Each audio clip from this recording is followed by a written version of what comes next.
Hi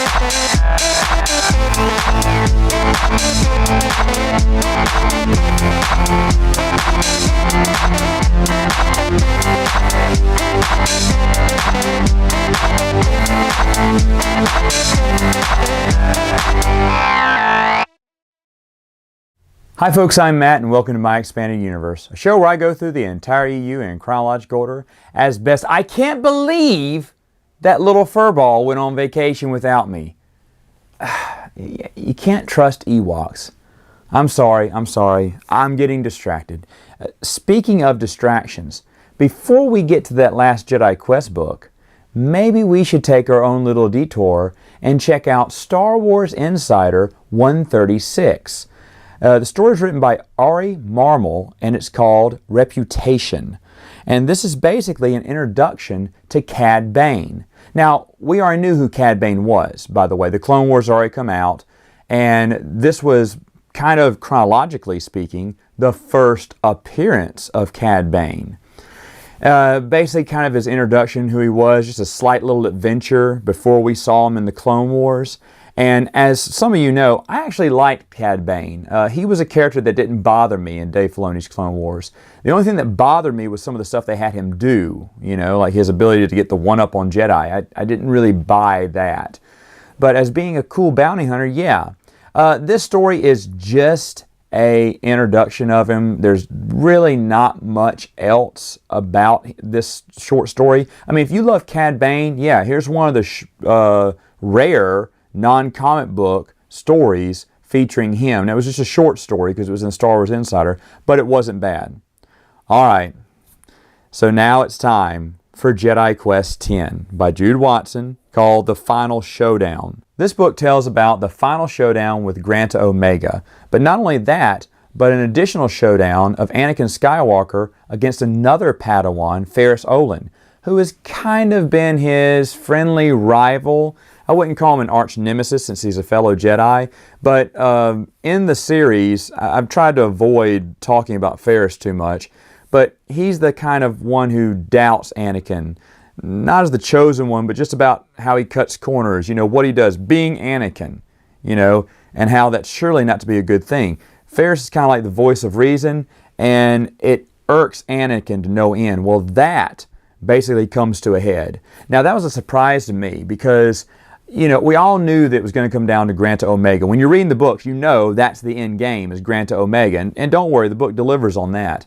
But, you know, with this Anakin Ferris Olin showdown, I was like, okay. And actually, I was more interested in that than I was them capturing Granta Omega. Now, this, as we know, was the final story in the Jedi Quest series. Something that I didn't want to end. I love Jedi Apprentice. I never wanted that one to end. But I thought Jedi Quest would go just as long as Jedi Apprentice did. When it got cut at 10, I found out that was it. I was like, no, we have tons more stories to tell. Don't stop now.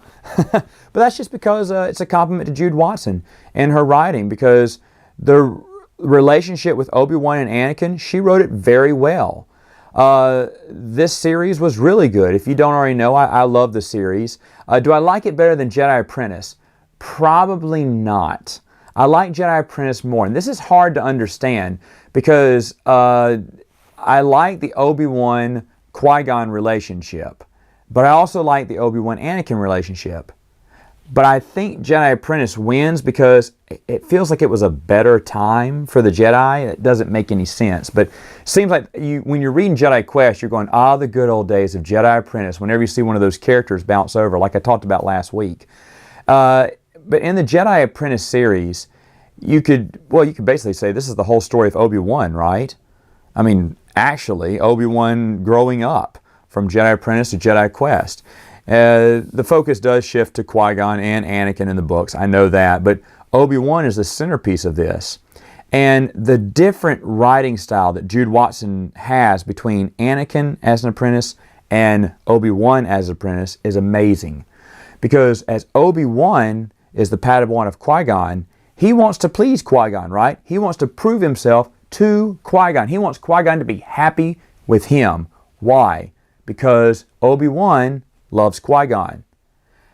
Anakin wants Obi-Wan to like him, to appreciate him, to be proud of him. But Anakin wants to do it for Anakin, not just Obi-Wan. He wants to do it for himself. Whereas Obi-Wan is a little bit less selfless when it comes to that, and he doesn't care about what it looks like for him. He just cares what it looks like in front of Qui-Gon. It's really beautiful, the contrast that Jude Watson does. The chemistry is different between Obi-Wan and Anakin. You can tell. And that's very hard for an author to do. Remember, she spent years writing about Qui-Gon and Obi-Wan and their close relationship. Now she has to write the same type of books, one of the same type of characters, but then have a different dynamic between Obi-Wan and Anakin. And that's one of the things that Jude Watson really understood, I think, was how that relationship should be. Now, there were other people who wrote, good stories about the relationship between Obi-Wan and Anakin, but Jude Watson, again, for a children's novel, does a fantastic job portraying that. Now, one thing though, there is one little slip up. You could call it a contradiction. Pablo Delgado does not call it a contradiction. He just calls it just a slip up, and it's in the time frame that she gives. And it's within her own book series, which is weird too. Remember I told you a while back that she had gotten Anakin's age wrong, calling him 8 years old when he was actually 9. Well, in this one, she says, oh, yada, yada, yada, the events of that book happened 6 years ago. It wasn't 6, Jude, it was 4. You can count it out in your books. But I guess she just forgot and just slipped up and said 6 instead of 4. Again, a little bit of a time difference there that, like I said, Pablo in his book, The Essential Reader's Companion, says it's just a little mess up, a typo. He doesn't really count that as a contradiction. I don't either. I guess she just got mixed up when she was writing it and just got lost in editing, it just got overlooked. But other than that, the Jedi Quest series is, again, well worth your time. Now, I said this about Jedi Apprentice, and I'll say it about Jedi Quest.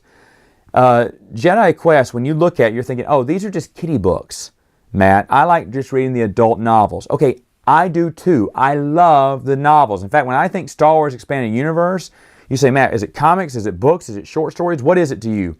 It is the novels, the big adult novels. But I have to admit that these children's books are really good.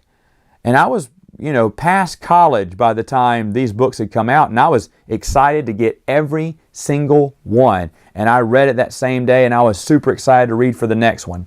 And I think Jude Watson was the perfect author for that series. And I'm glad they didn't switch out, because, new series, new author. I'm glad they didn't do that, because Jude Watson, fantastic job.